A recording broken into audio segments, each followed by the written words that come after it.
Greetings, everyone. Welcome to the February Mystic Society Salon. Our topic today is on alignment and attraction and resonance. We are also welcoming special guest Allie Theiss, talking about the chakras and especially the lower chakras and how they connect to our money and our flow and our businesses and our work lives, our sexuality, how all of those things are connected. When we started the webinar, the recording didn't start until I began the slides at the beginning. So the portion of the salon where we brought our minds together and did our gratitude is cut off from the video. But just know that if you are listening to it later or joining it now, that you are, of course, included in that basket of gratitude and the oneness of mind that we created for the sake of the salon. So welcome to the Mystic Salon. I'll let the recording take over from here, and I look forward to seeing you online in the Facebook group as well as at the next salon. All right, lots of love. So you guys are in the February Mystic Salon. As you know, this year's themes are money, magic, and meaning. And each month we will be touching on different business and life alchemy topics that relate to those themes. So the topics this month are around attraction and alignment. I'm going to be answering a couple of questions that I received since the last salon, especially the recurring ones, around, so what is alchemy? What is mysticism? What is all this stuff? And then a couple of other questions that have come through as well. And of course, we have our special guest, as I mentioned, Allie Theiss, joining us to talk about chakras. So you probably recognize all of this. This is some of the key founding tenets of the Mystic Society, that the driving force behind why we're doing what we're doing isn't about the money or even about the traction, the lists, all the metrics and indicators that we might hold up for ourselves as traditional business markers, but it's because we're honoring an inner call, because there's a big why behind what we're doing and why we're doing it. And most of us have come to that point, if we're on the mystics journey, where we realize that we need to do it in a way that's in alignment with our heart call, our bodies, our health, our values. So many of those factors that need to get promoted to a higher level of prioritization in our business worlds, in our work worlds, in recognizing that all of those worlds are combined. So in terms of today's salon flow, we're going to do a little welcome and introduction. We have grown so much just since we opened the doors to the Mystic Society on January 15th, but I want to take just a couple minutes to give you a lay of the land and kind of give some background to the mystics. We'll talk about the landscape and how the Mystic Society fits into that broader mystics universe, answer those questions I mentioned, talk about alignment and attraction, and then welcome Allie. We're also going to be having an open time at the end for a Q&A. I didn't do this last time, and I want to make sure that we leave that time at the end. So if you have specific questions, we can surface them and connect for a little while after as well. So again, welcoming you all. Thanks for being here. Thanks for hearing the call. It's so fun to see your names pop up and to see this good work resonating and connecting with all of you. I'm out there following your work. I click on your posts. I love seeing who has found their way into the Mystic Society, and it's just so humbling and inspiring to see all the good work being done in the world in so many different niche and channels and avenues. So welcome to all of you. By way of an introduction, so who am I? So as you know, my name is Lindsay Para. I'm a mom. I'm a wife. I think Valentine's Day marked the 20th anniversary of the day I got engaged. So I've been married quite a long time to my college sweetheart. Definitely a mystic and a new paradigm walker in all things that I do. I live on a family homestead. We moved from the San Francisco Bay Area and Silicon Valley, and we moved down to the Central Coast of California, which is about halfway between San Francisco and LA. So we're down by San Luis Obispo. We live on 40 acres. It's multi-generational.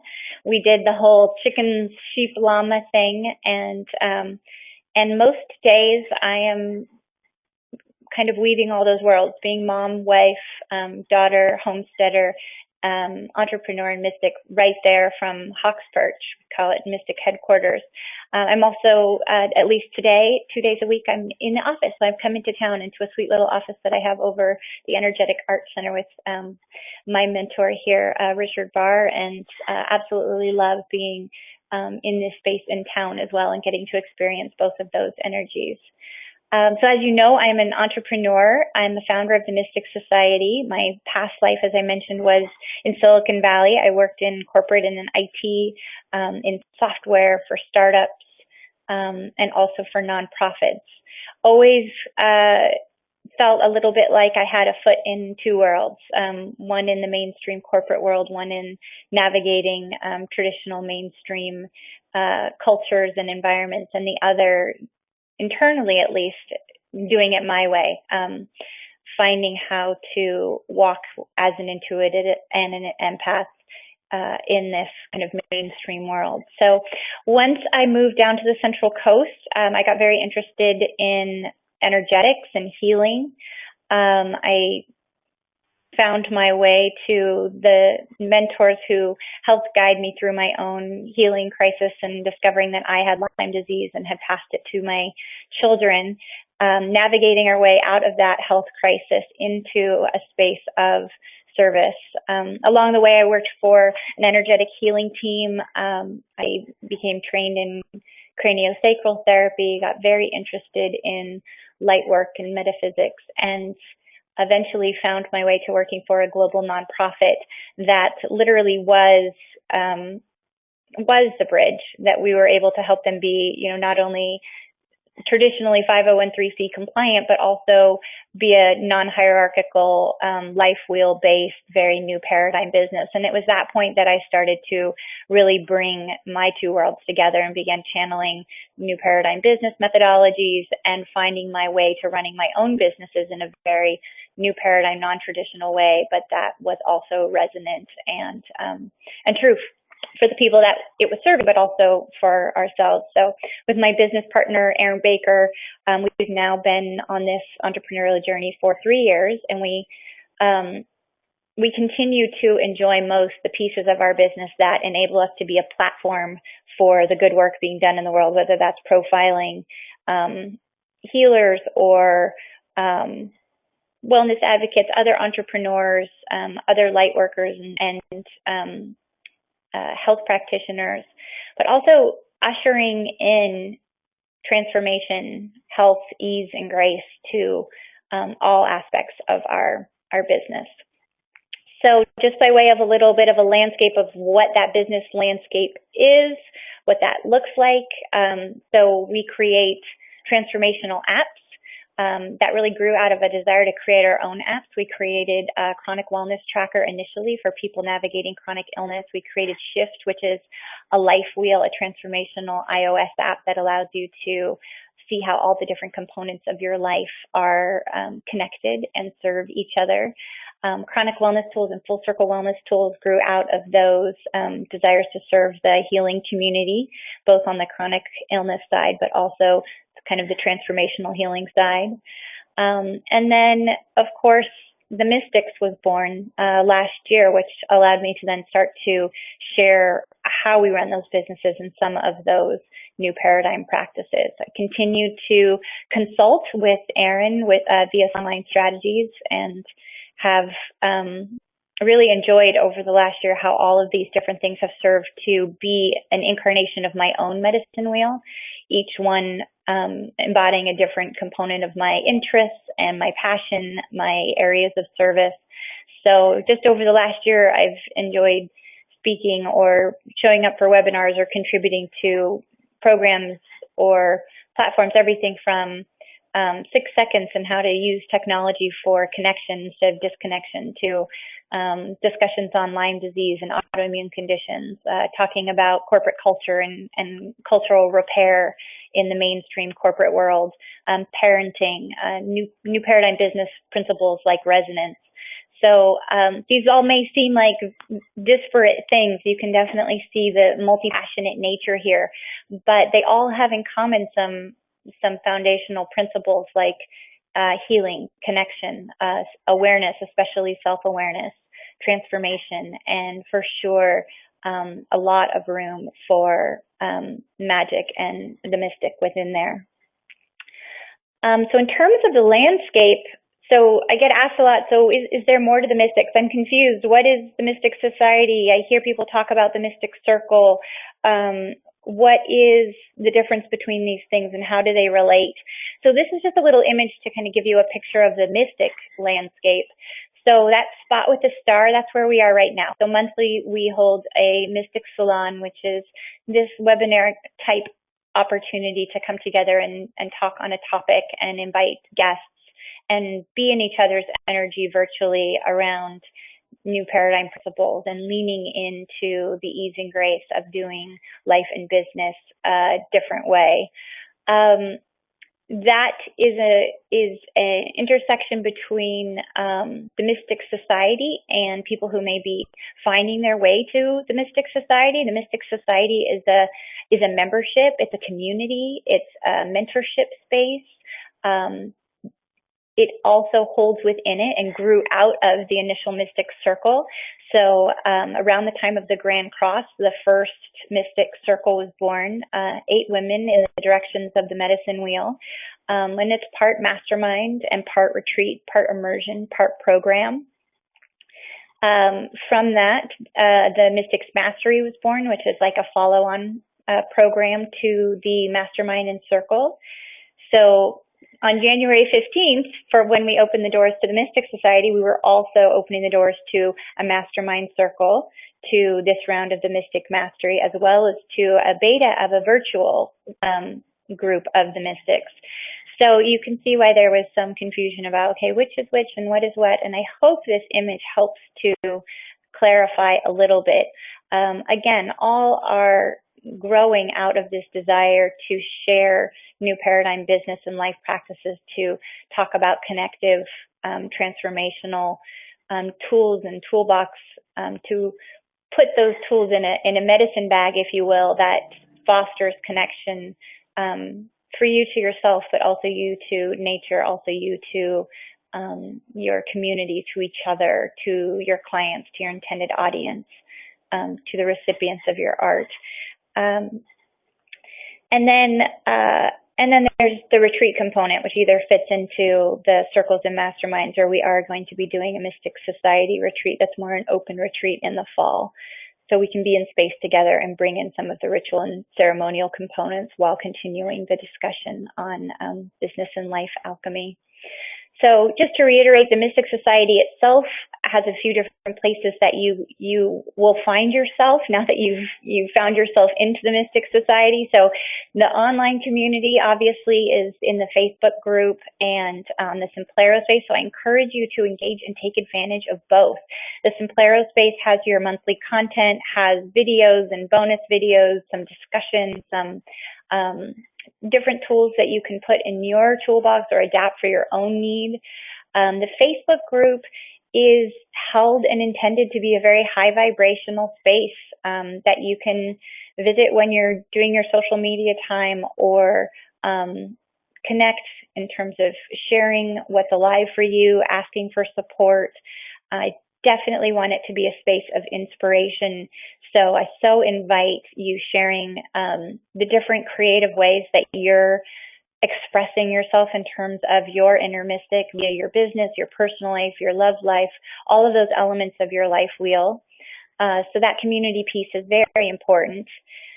The in-person retreats, again, we'll be doing a retreat more towards the fall, and you'll be hearing more about that in your monthly and weekly emails. But certainly express interest and participate in the threads in the Facebook group about how that retreat wants to be born. It's looking like it's going to be Northern California, but I'm very open to co-creating in whatever way makes sense. And then there's also a fair amount of ritual and ceremony going on, not just with myself and holding space for the mystics, but a lot of the mystic members are are new paradigm light workers, are finding ways to bring ritual and ceremony into their work. So you'll find that I'm often giving a platform or sharing information about moon ceremonies or different circles or societies that are also creating prisms and sending out ripples of this good connective mystical magical work in the world. So I hope that gives a good overview of the Mystic Society. This is the calendar you may have seen of our journey over at least the first 6 months here. Mystic Manifestation in January, Accessing Attraction Alignment this month, February. March, we'll be talking a little bit more about intuition and divination as they relate specifically to our work, to our business, and to our life wheel as a whole. April, one of my favorites, as spring is emerging, we'll be talking more about sacred spaces and sacred arts. May, Beauty Way and the Divine Feminine. Of course, a conversation that can't be had without also talking about the Divine Masculine and how those two weave so beautifully. And June, moving into the one of the biggest energy incarnations, instances, what's the word I'm looking for, forms of energy in our world, in this realm that we live in, money and sacred commerce. So, for example, a little piece of the ritual of this week in the Facebook group will be sharing a new moon thread. This is an opportunity not only to bring another prism to your own new moon practice, but give an opportunity for all of us to be a part of it, to bear witness and to give each other's intentions wings and flight. So keep an eye out for these box threads in the Facebook group and lend your energy to them if you feel called. I love to think of the like in Facebook as being a little namaste, just a little way to create an energetic connection, a hello. It, of course, can, we can have our own internal demons about our relationship to social media, but if you do it on your terms and in a way that feels energetically right for you, it can be so delightful to offer your gesture and your light and your grace, even if it's just a like or a comment. But of course, if you feel shared to call your intentions, it'd be my honor to hold them in the basket and the grid of intentions for the society and beyond.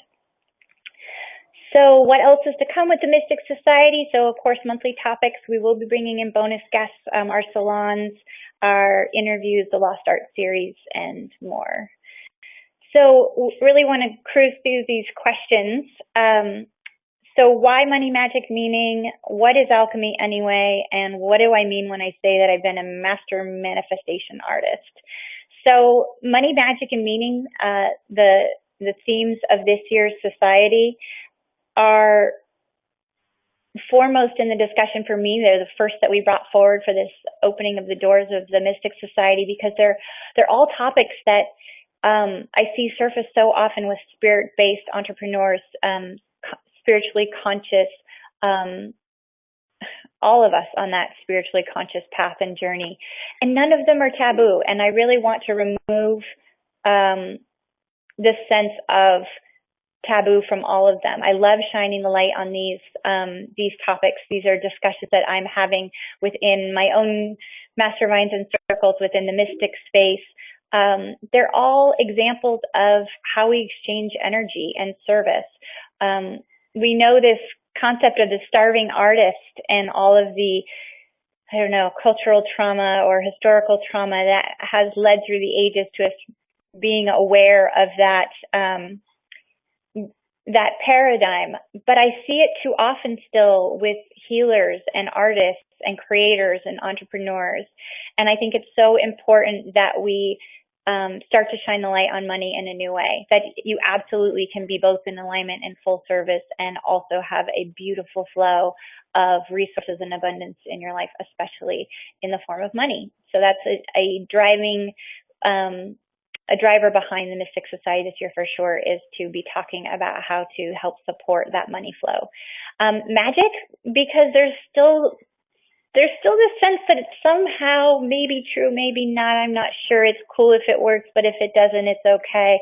But the truth is, magic is your birthright. The kids know this. Spend some time around kids and you can see they live in this realm of a merging of both their imaginary world, their internal world, their somatic world, their connection to their guides, the etherics, and so much more. And just like watching a, you know, meadow full of kids or a schoolyard full of kids play. It's just so much more joyful when you are aligned and when that magic is activated and when you are giving it the opportunity to speak and be present in your world and your business. So I'm going to continue to be a torchbearer for shining the light on magic and mysticism wherever we can, and activating and reminding myself and by extension anyone else who comes into contact with it the importance of seeing the world through that magical birthright, that beautiful mystical lens.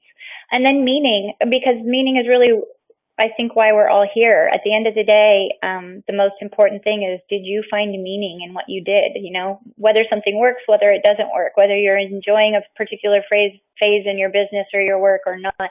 The important thing at the end of the day is, what did you get out of it? Did it help you align to your soul purpose and passion? That meaning piece is so important. You know, across all realms of my business, whether that's navigating out of chronic illness or whether that's activating and aligning your business to mystical new paradigm ways. So that's some of the thinking behind these core themes for the year. What is alchemy anyway? You know, I touched on it with the magic question, but really it's about remembering, it's about reclaiming, it's so much about mentorship. It's about how we move information through. We seek from those who can teach, and we also teach those who are ready to hear our message, and it's a constant flow and circuit. Certainly about weaving, about trusting that we are all here to dream together and to share the pieces that we get and put them together in this beautiful mystical puzzle, learn from each other, lift each other, rise together. But also, yes, it's a funky little word, and you may hear me struggling for words. Sometimes that's because it's a new language. Sometimes it's because it's a language that I recognize that I use mostly in internal circles or mystic circles, and I probably need to create a glossary, but also because sometimes there is no language for this stuff. We have to use 1,000 words to say maybe what one word could say if we had the straight up alchemy dictionary, but we're creating that together. So I just feel honored to be having a discussion and to be creating a container for that discussion and for that sharing and for everyone to bring their pieces forward so that we can allow activation for each other and inspiration, and remind ourselves that we were born with these receptor sites, and it's just about connecting them to the information. And then last, the master manifestation artist were words that I put, I think, in my bio online. And so I've gotten questions about that, like, what does that even mean?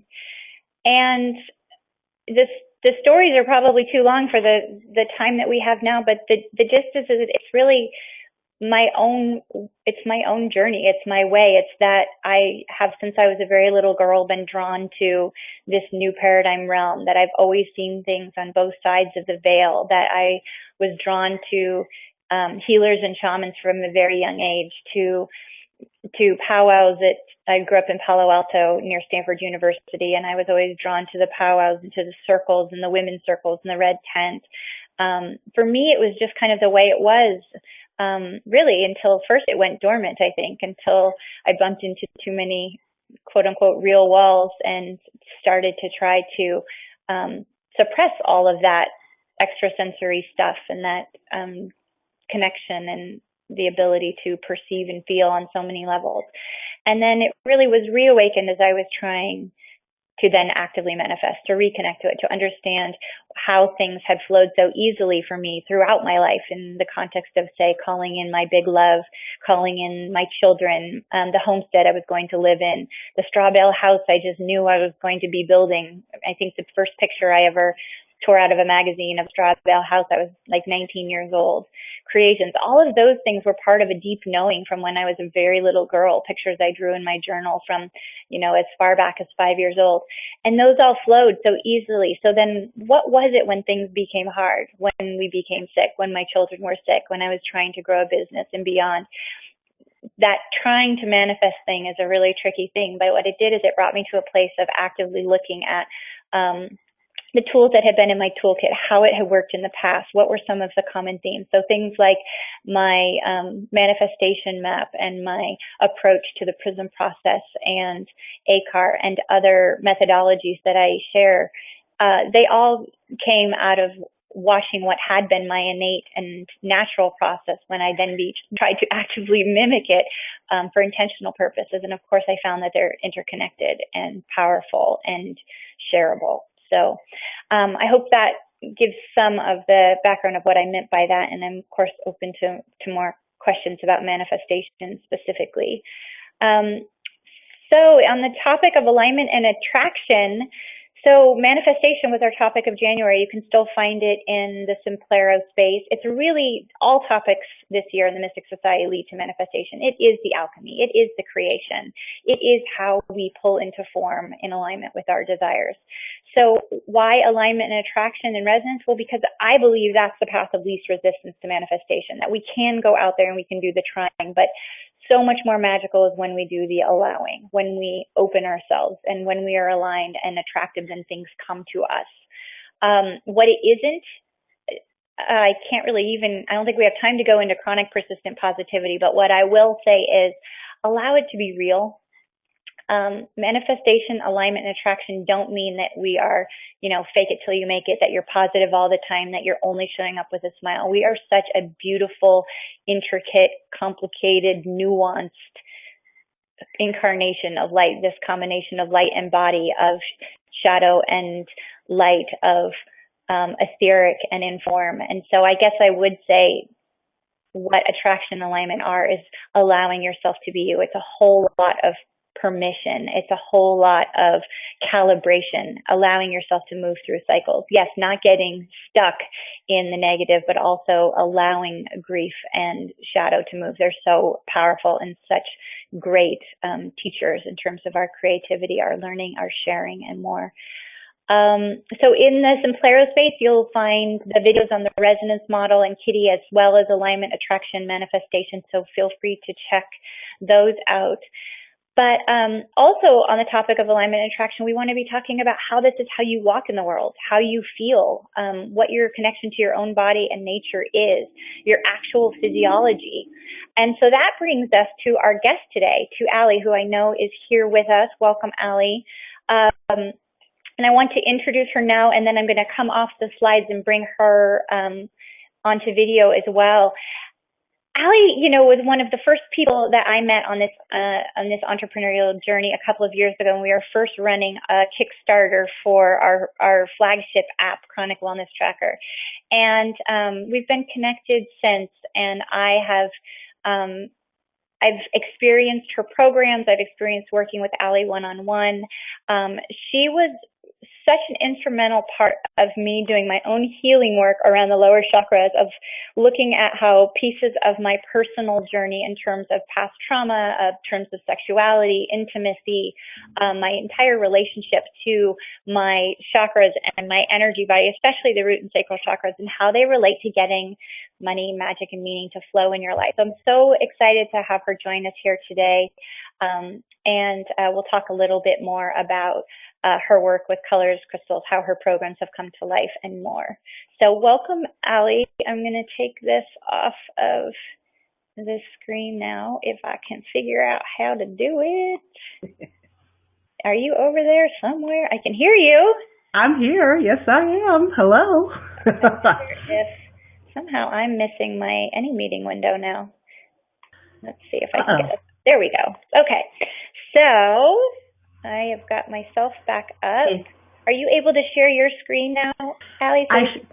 Or not your screen, your video? Yeah, your cam. Yay! There you are. Hello. So hi. I made sure I banished all the cats out of here so there'll be no felines, no way. going in front of us. I have no animal energy here with me, so I always love it when your kitties come up and say hello. And they always do.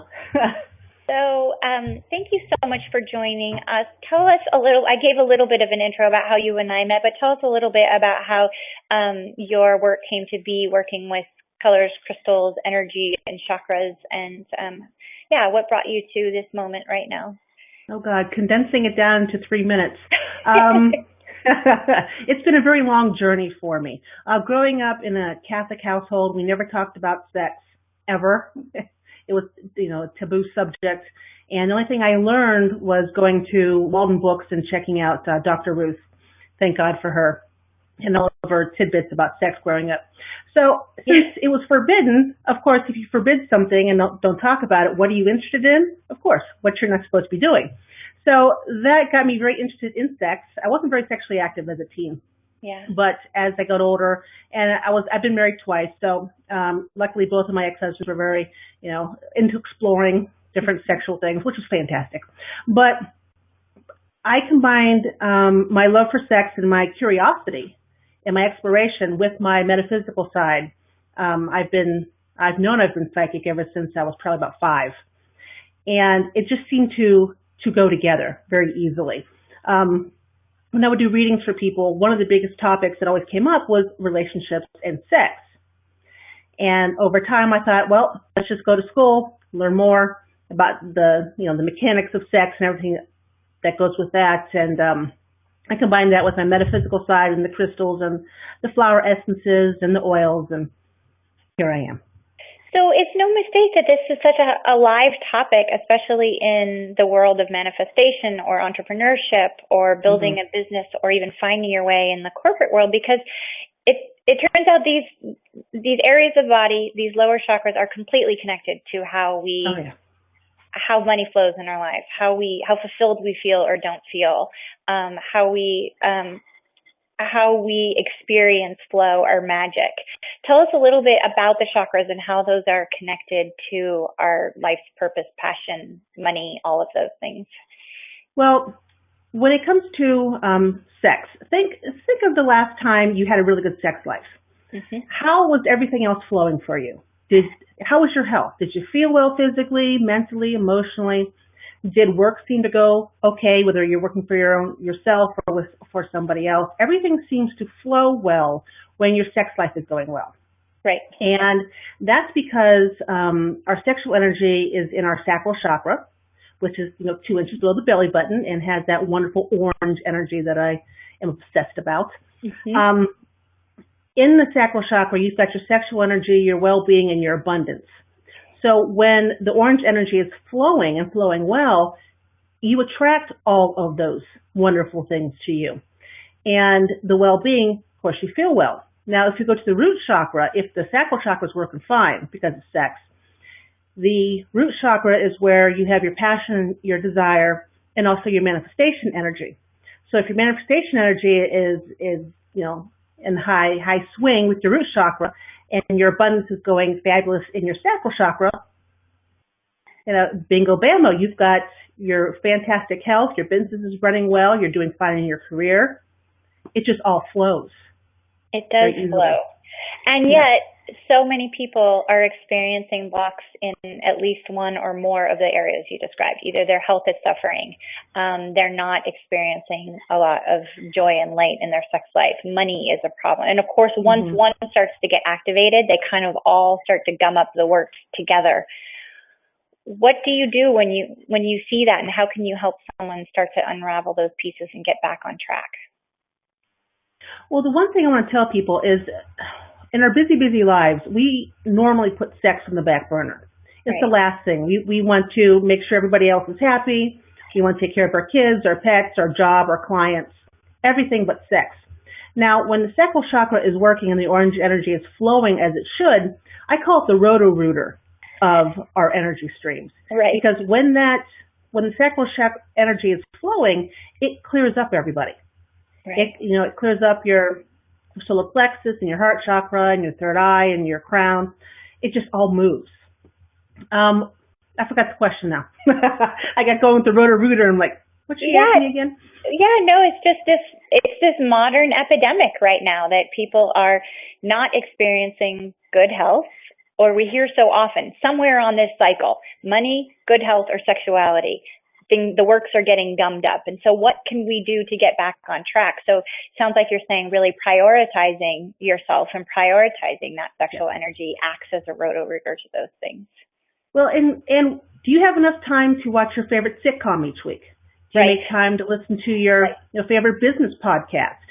Right. Now, if you make time for those things, you've got to make time for sex. Even if you are single, being your own best friend and having that same release gives you the same benefits as if you're with a partner. Absolutely. So you've got to make time. So you've got to make time first and foremost. So tell me a little bit, like, for example, so I'm in a committed long-term relationship. We have a good sex life.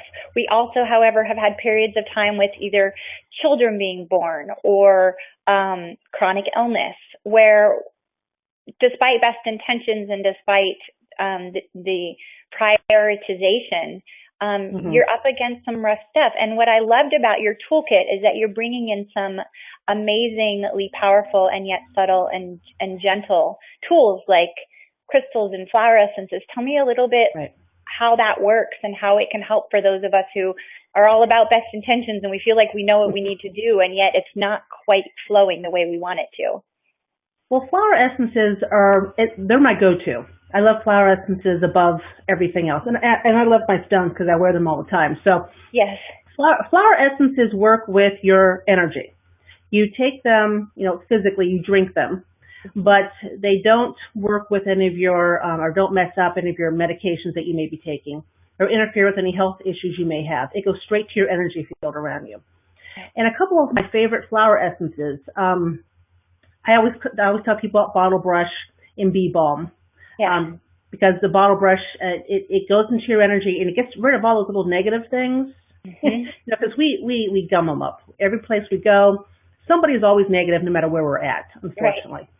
And our energy stream just, soaks it up and we take it home with us.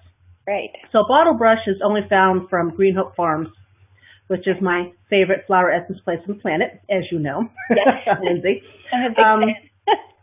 But flower essences, it's something for you guys to look into.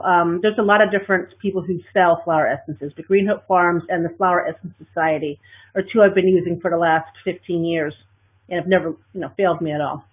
So check into that. And then you have crystals and, quartz crystals. Fantastic for getting the energy moving through all your chakras. Yeah. There is carnelian, which is fantastic for the sacral chakra.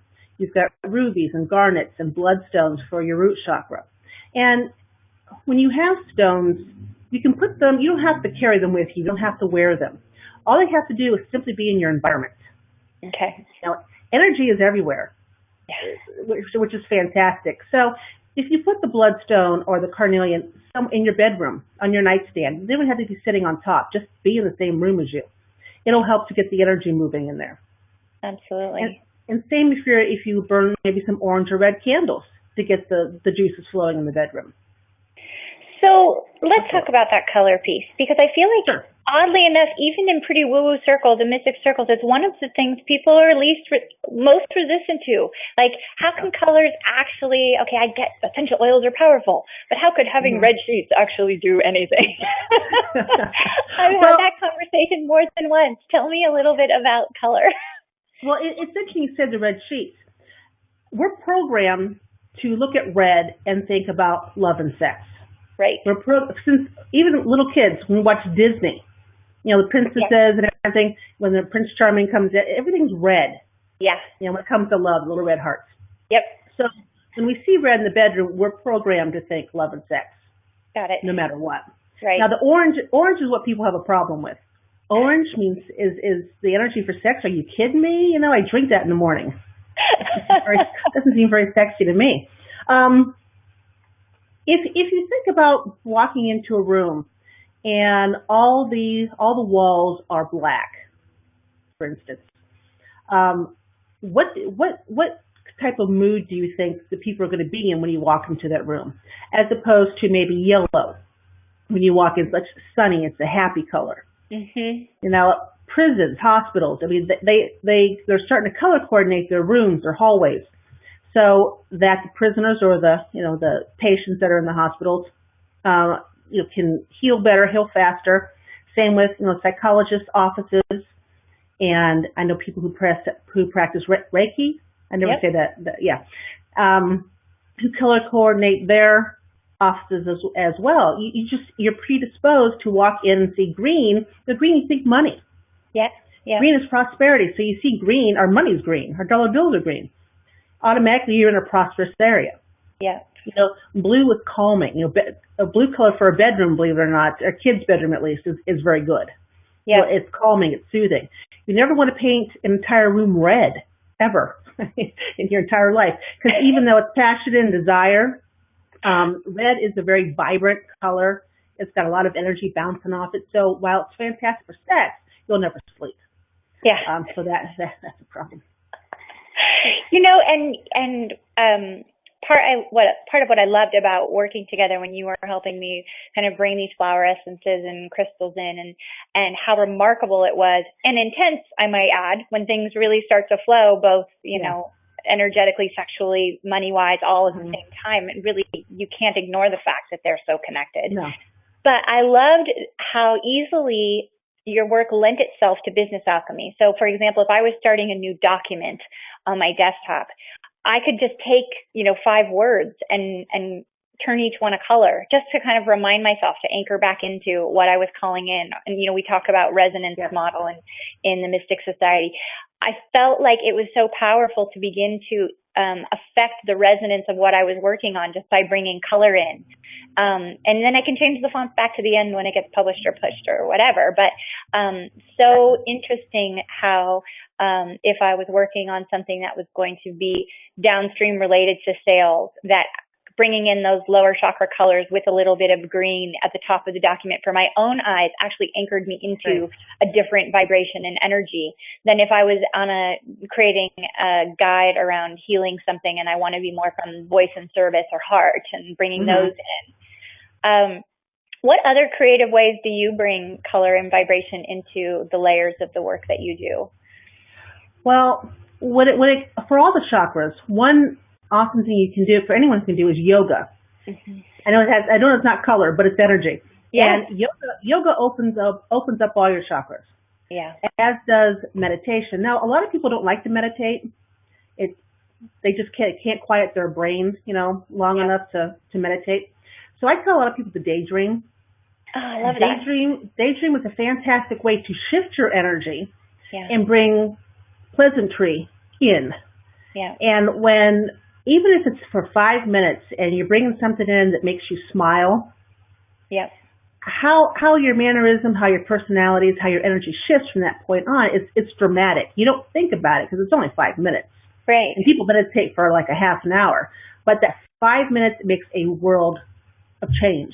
Yeah, it does. When it's about sex and sex and relationships, I tend to if I'm having a particularly bad day, which happens with 14 animals and a kid, you can't help it. I like to fantasize about Harrison Ford. Who am I fooling? It's always been him since I was 11.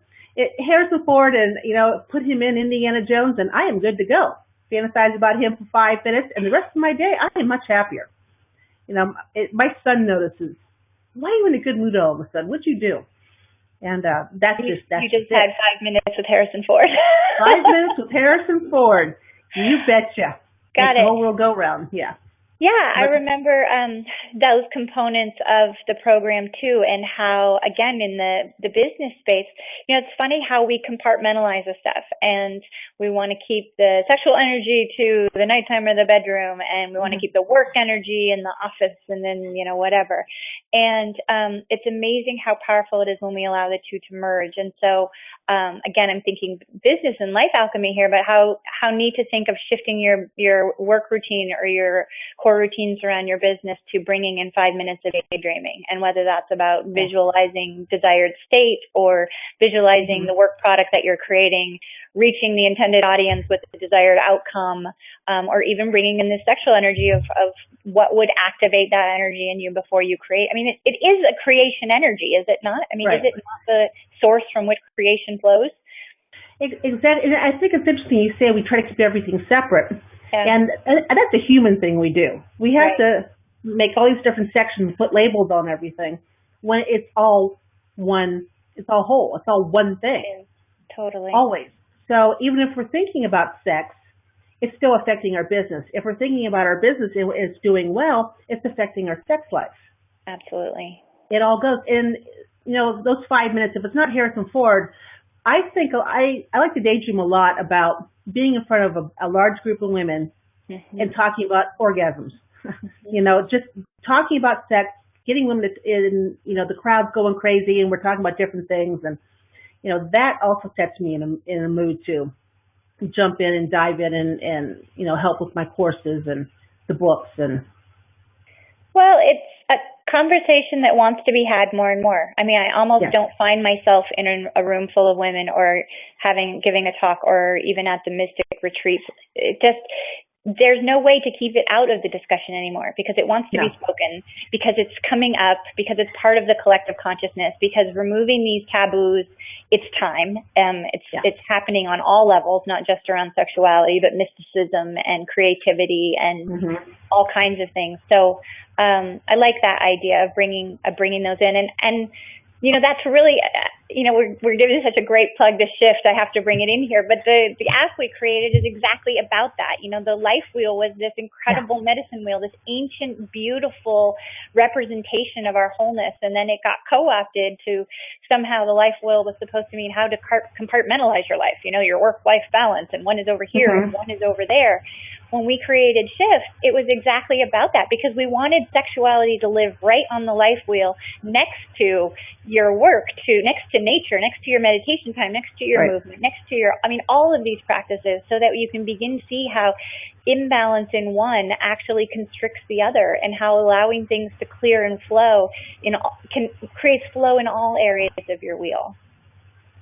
It does. And all you need to do is just concentrate on one area.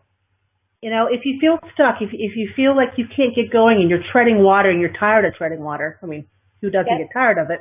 Just concentrate on one area, just something. 5 minutes, and things will start to shift and move. You have to want it.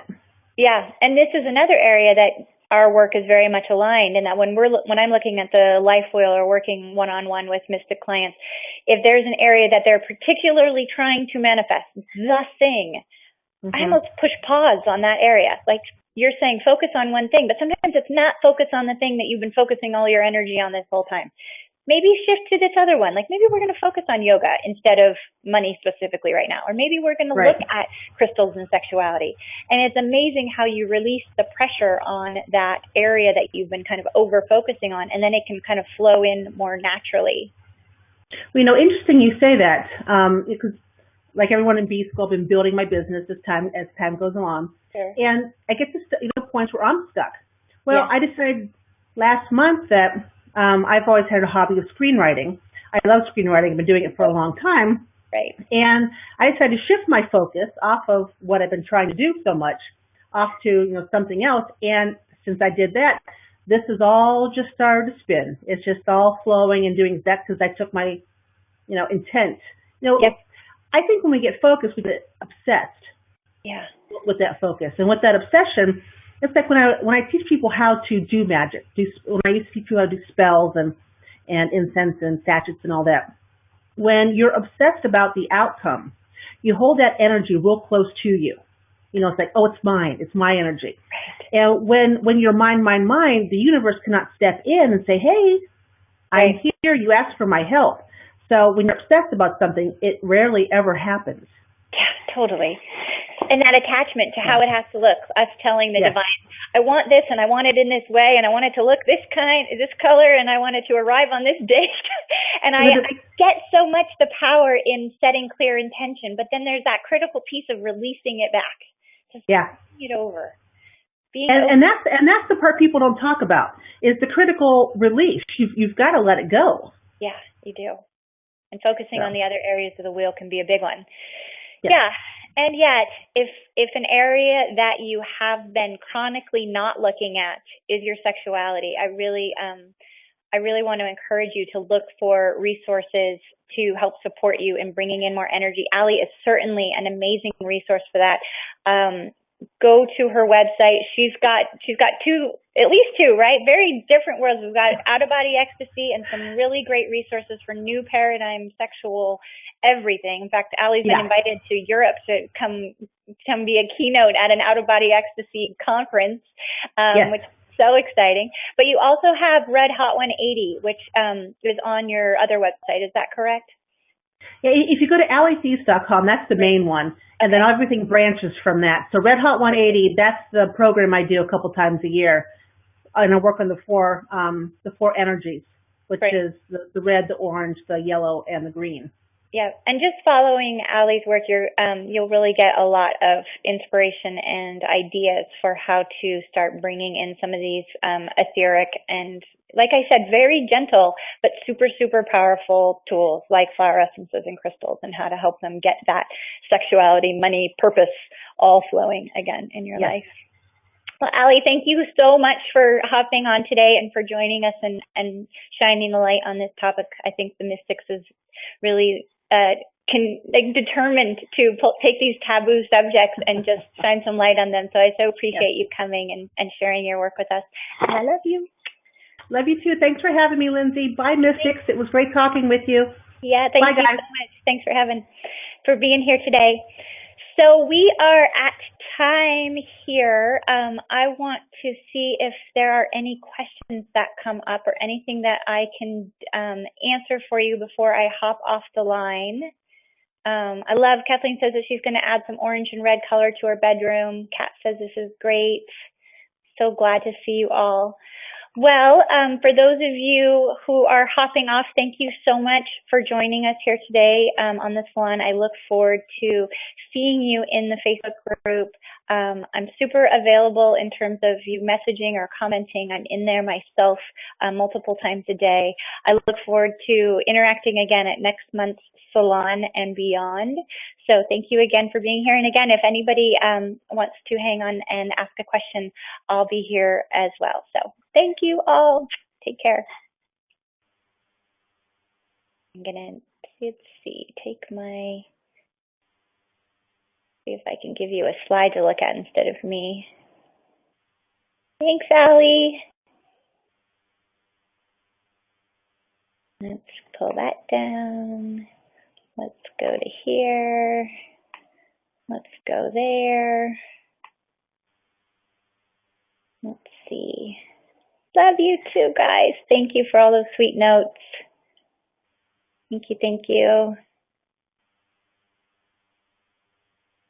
All right. Let's see if we can get that back up.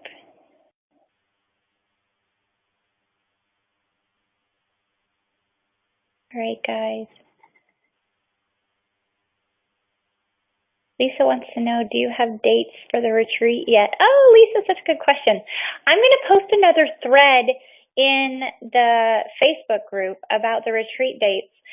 It's looking like early October to me, just because of all the other mystic retreats and guest retreats I have between now and then. So I'm hoping fall feels like a good expansive time, maybe after kids are back in school, just a weekend, probably a Friday night to a Sunday.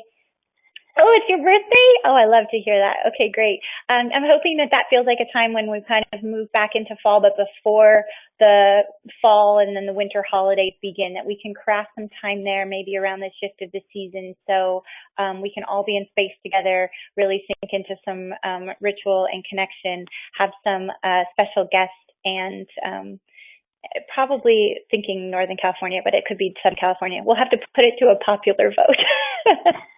Oh, good. I'm glad that sounds yummy, Lisa. That's so fun. I'm so glad you could be here. I'm looking forward to our rock date. Lisa and I are going to go play with rocks on the beach in Southern California. Any other questions? You guys were able to hear and see everything? You guys glad we brought slides in this time? Was that better? I can't wait to get feedback later so you guys can let me know how we can continue to make this more ooh, look at Casa Maria. I will. Writing it down right now. All right, beauty. And I want to thank Candace for her support. Thank everyone who helped make this call. think we're going to sign off now. Oh, good. Kat says the slides are beautiful. I'm so glad. Kat, do you have any questions? Anything I can answer for you? You just weighed in so sweetly in the comments. I got to rope you in. Well, I'm glad you were here. Thank you, Kat. You're good. Absolutely. I'll see you online, everybody. All right. Thanks so much. The recording will be in the Simplera space. Again, any questions? Love you too, Lisa. Love you all. Allie, thank you again. And I will see you guys next time. Take care, everyone.